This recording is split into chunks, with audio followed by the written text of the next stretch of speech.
morning, everyone. I just want to congratulate our dearly loved brother and sister in Christ, Brother John Ricacpal Polgusino and Sister Chimalyn Agron, as they are now moving on to another chapter of their journey as a couple. Ang sasabi ko lamang po, sa inyong pagpasok sa married life, maging panatilihin nyo ang pagmamahal sa isa't isa. Walk in this journey as a married couple, hand in hand with Jesus Christ as the center of your relationship. As Jesus Christ as the center of your incoming family. Na kayo ang magiging mabuting magulang sa mga anak na ipagkakatiwala sa inyo ng Panginoon. Moving forward, alam ko na hindi madali ang magiging buhay mag-asawa.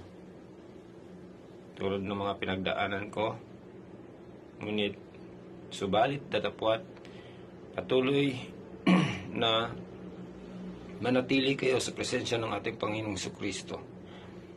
At kung sakali man maging magulo ang lahat, I just want you to encourage and go back to where it all started. Kung papaano nyo ipinaglaban ang lahat sa pamamagitan ng panalangin. Kayo ang pinagkaloob ng Panginoon sa bawat isa. Kung kaya't magpatuloy kayo at magpalago sa presensya ng ating Panginoon. Congratulations again and grow together in the ministry of God. Patuloy na maglingkod kayo sa ating Panginoon dito man sa Taiwan o sa pagbalik nyo sa bansang Pilipinas o kung saan man kayo idadako ng inyong mga panyapak. Sa tulong ng Panginoon, patuloy na maging asin at ilaw kayo sa lipunan at sa magiging pamilya na bubuuin nyo. Maraming salamat. God bless you all and congratulations. Ecclesiastes 4:12 says, though one may be overpowered, two can defend themselves. And a cord of 3 strands will not be easily broken. Kaya naman, sa journey nyo as a married couple, patuloy na makipag-liig kayo sa ating Panginoon. Kung meron lang mga desisyon at hakbang na dapat sa alang-alang, pag-usapan nyo ito through prayer. For the Lord stands for the third strand that will bind you and will keep your marriage strong. Yun lamang po, and God bless.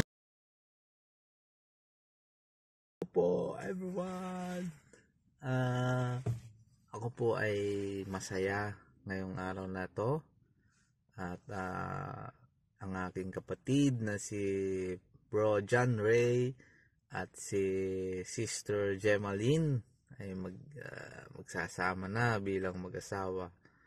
Ang aking lang pong masasabi ay sabi doon sa 1 Corinthians 16:14, sabi, do everything in love.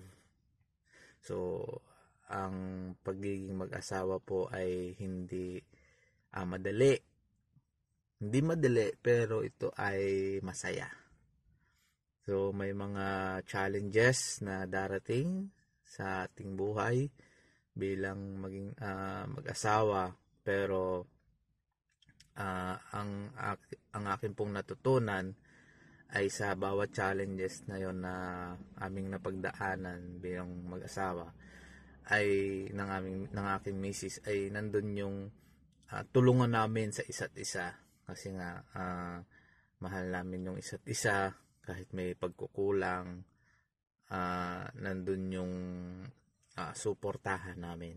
So masarap kasi unang-una kasama namin ng Diyos. So lahat ng problema na darating ay alam namin yun ay malalampasan namin kasi mahal namin ang isa't isa. At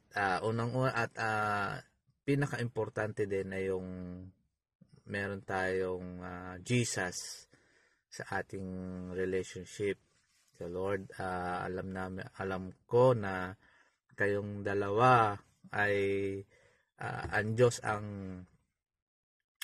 may plano nito. Kaya ang dalangin ko sa inyo, bagong journey ng inyong buhay, kayo ay patuloy na magpagamit sa Lord at magiging masaya ang inyong buhay bilang mag-asawa. Yun lang po. Bye-bye. Ingat kayo palagi. God bless. Bye-bye.